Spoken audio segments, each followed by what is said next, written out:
Il rêvait de l'armée. Il a fini chef rebelle. Il naît le 11 août 1970 à Danané, en Côte d'Ivoire. Modeste. Un parcours scolaire ordinaire jusqu'au BEPC.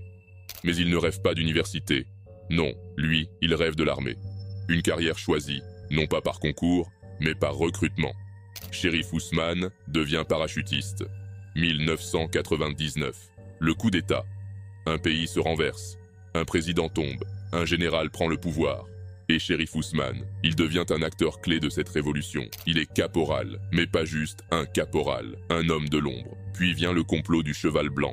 L'assassinat manqué de Robert Guéhi. Chérif Ousmane se retrouve emprisonné, torturé, maltraité, une dent arrachée. La fin est proche, mais il survit.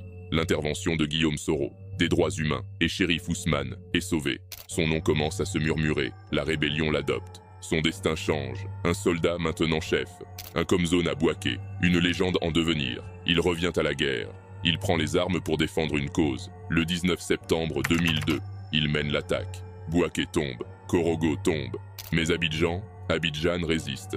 Les jours passent et son nom se propage. Chérif Ousmane, Papa Guépard. Son équipe, des soldats venus d'ailleurs, des Maliens, des Sénégalais, tous unis sous sa bannière.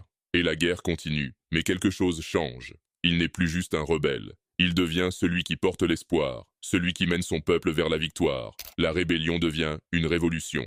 Les accords de paix, le DDR. Chérif Ousmane, un chef désormais reconnu. Mais une question demeure. Qui est-il vraiment? Un héros? Un traître? Son rôle est flou. Les frontières entre loyauté et trahison se brouillent.